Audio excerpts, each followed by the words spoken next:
Hello, I'm Ms. Kleinsasser, and I teach 8th grade math at Keithville.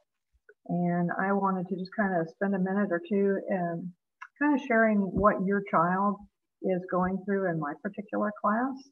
And that way you can see um, what's expected of them in my class.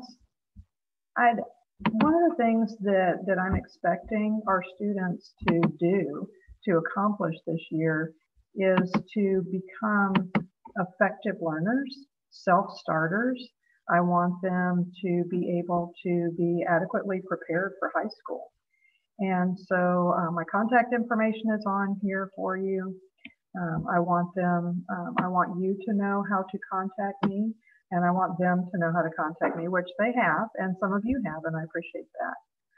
When they come into the room, they're greeted with scrolling announcements that are pretty much the same. So I'm just kind of running through these for you so you can kind of see what they see in the front of the room when they come in.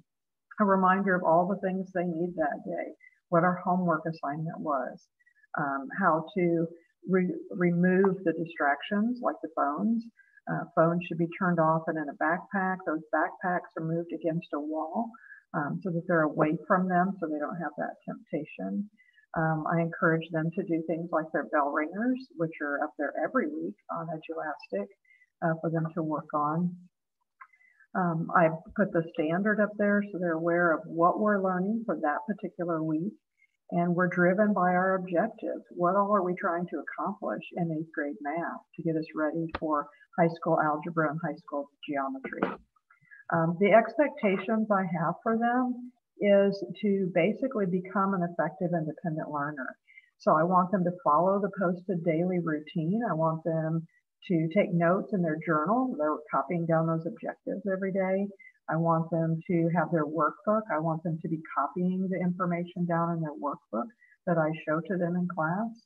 And basically, I need them to try something, even if it's wrong. Mistakes are expected. I make them all the time, and they are more than happy to point them out to me, and that's okay. But I want them to try something. I want them to demonstrate their understanding of that process, that objective that they wrote down. Do they really understand that? But the basic thing is to communicate. They're real good at communicating with each other, but I need them communicating with me. I need them communicating with you.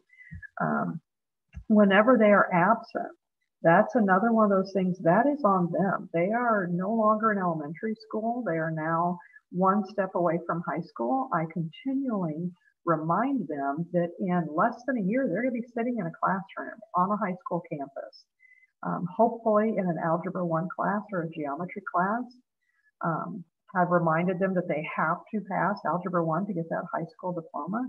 So I want them to get the foundation. So I need them, even when they're not in the classroom, to communicate with me. I need them to check Canvas every day and at least attempt the work. I understand they weren't here for the instruction, but there's summary pages in the workbook and they can get that. This is a sample of what they see on their Canvas page, and some of you follow them. But this is what they're seeing in the modules for math. It clearly states on Tuesday, this is what we did, this is what's expected. On Wednesday, this is what we did, Friday, and so forth. And then there are links for particular things that they need to get to. For instance, if they need to get to a Khan Academy assignment, they need to get to an Edulastic assignment. Maybe we did a diagnostic test on Luminate, so they need the link to get to that. I give resources, like I have the vocabulary slides that I've posted for them. There are different videos throughout units that I post for them because I want them to be able to access these things when they're at home. So then as a family at home, what can you do from home that would work best for your child? And I think the best thing you can do is to ask your child to show you what he or she did that day in class. I'm a mother of 3. I'm now a grandmother of 4. And just saying, what'd you do today? You get a very vague answer. I want them to be able to show you what they did that day, whether it's in math, English, history, whatever, but show you. If they can demonstrate that process to you, then that shows they've actually learned it. If they don't get it, have them show you the summary page. And the summary page then will kind of show what they covered. But basically, I'm just encouraging you to communicate with me. I have an open door policy. You are welcome to come into class and sit in class with your child, but definitely through email. That's the easiest way because I can't always get to the phone right away, but I can respond to emails. So if you want to communicate with me, please do so. My email address is on here, and I just thank you for sharing your child with me this year, and I ask that you keep monitoring their grades, and I'll work on my end, you work on yours, and it's going to be a successful year. A year from now, they're going to be in high school on their own, getting ready to work toward high school graduation. So thank you for sending your child here, and thank you for allowing me to be a part of this learning process with them.